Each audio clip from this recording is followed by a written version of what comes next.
Watch 90 Day Fiancé, Jersey Shore Sexpert. A love triangle featuring former Bachelor and Love Island contestants, the most followed man in Australia, and a sound healing session to salvage a party's vibes. Welcome to Byron Bay. Netflix's latest docu-soap Byron Baes takes viewers down under to the linen-filled, spiritual oasis that is the EPI centre of Australian influencer culture.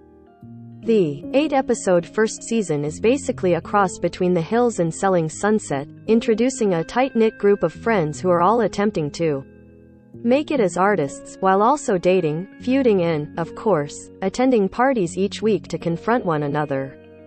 But something that sets Byron Baes apart from its predecessors is that social media, namely Instagram, is just as much of a main character as anyone in the cast. Jade, the aforementioned most popular male influencer in the country, proclaims, "For 10 years now, I've had my phone every single second of my life. Doing everything for my fans and my followers." Meanwhile, Elle, an environmentally conscious entrepreneur, commissions a sculpture of herself as a mermaid to save the coral reef. Naturally. And Byron Baes' executive producer Emma Lamb knows exactly what casual viewers think of content creators, who say things like "I am not an influencer, I am an inspirer," without a hint of irony. "I think influencer is seen as a bad word," Lamb told E! News in a recent phone interview. "I think that there's a perception that they don't do any work in. They just take selfies on the beach and that's that, and they just show this super curated image of their life. But that's a real shame because, underneath those curated images, they are real people. For me, that's what we wanted to show in the series, is that they have all the same emotions, thoughts, feelings as everyone else." Before they could go behind the filters, the producers had to assemble their cast of characters, with Lamb explaining they utilized Instagram and spoke to social media agents to narrow down the pool and find connections among the potential cast members. "It was important to find a group that had some shared history," Lamb said. "That's what we were searching for initially. For that, the Bell sisters, fashion designer Jessica and model Lauren, were key, as was Nathan, a former contestant on Australia's version of The Bachelorette in Bachelor in Paradise, whom Lamb described as a social connector, so he was that glue that pulled everyone together. Through them, the rest of the Byron cast was filled out by former Love Island Australia star and model Elias, brand manager and spiritual soul Hannah, punk rock artist Kai, spiritual coach and fire performer Simba, and fashionable couple Saskia and Frimmy. As an entryway for viewers into the beach town's community, two newcomers from the Gold Coast, think of it as the Las Vegas of Australia, arrive in the premiere.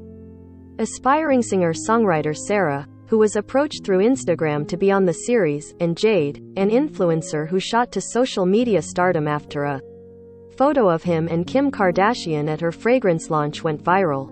Jade for us was a no-brainer in terms of being on the show because he is billed as Australia's most followed man, Lamb explained.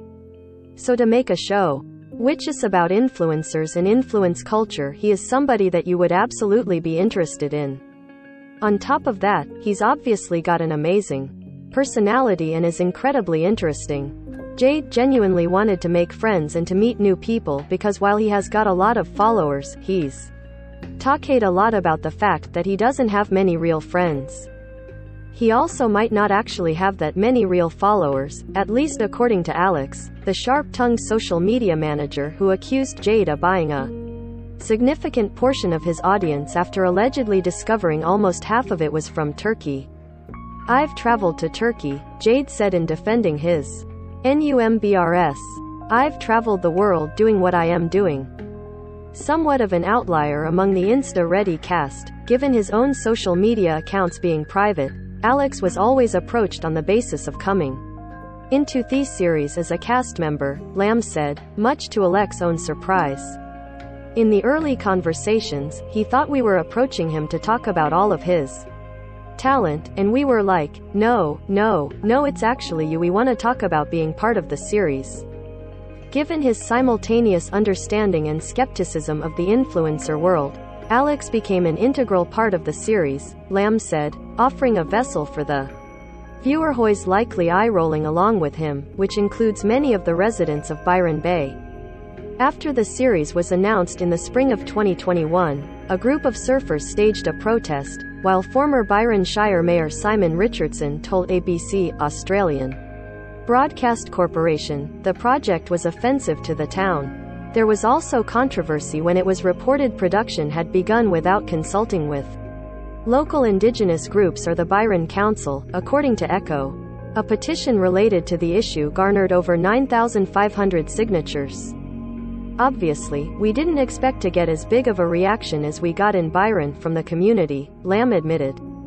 I could see it from both sides, where it's bringing up issues in their community and that the show could potentially impact them.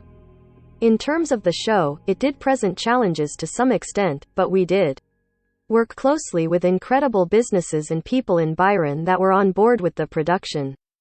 It really helped us to elevate the look and feel of the show because we were able to showcase the incredible scenery and do things like four-wheel driving on beaches and horse riding and all of those things. All of that lifted the series. It isn't uncommon for a local community to rally against a reality series set within it, with Charleston residents resenting Southern charm and SoCal locals rolling their eyes at Laguna Beach fans sporting Team LCT shirts. And Lamb understands the reaction. Byron is an incredible place. It's absolutely beautiful. It's a really fascinating place, and as with any small town, I think the people are very protective of their community, and there really is that community spirit there, she explained. Those are all things to be celebrated, and I understand where they are coming from. But I also feel like, in terms of the show, we didn't go there with the intention of dividing a community or causing issues. I think the show might not be for you, and that's completely okay. We are not saying the show is representative of everything that Byron has to offer. We're saying it is representative of this small pocket in a community within Byron. Taking a deeper look at that niche group of influencers was something that intrigued Lamb, a veteran reality TV producer whose credits include Married at First Sight Australia, The Voice and The Real Housewives of Sydney. I think that it is an interesting concept, and we learned a lot in making the show about the influencer culture and how that works, Lamb said. It's a very interesting discussion, and in that world of Instagram, there are a lot of conversations around is it real, is it not real? In the docu-soap genre, there is the same conversation, so the two things go hand in hand. And for the record, Lamb denied that Byron Baes is staged a la the later seasons of The Hills, insisting, I think that all the people on the show are real and authentic, it's their real human emotions. That's the way in which we approach the series, and I think that's key to making a successful series. And given the recent success of Netflix's other docu-soaps like Selling Sunset and Bling Empire, hopes are high down under for a second season of Byron. Obviously that's in the hands of the viewing public and Netflix, Lamb said. But we would all to love to make a series too, as would the cast. Byron Baes is streaming on Netflix.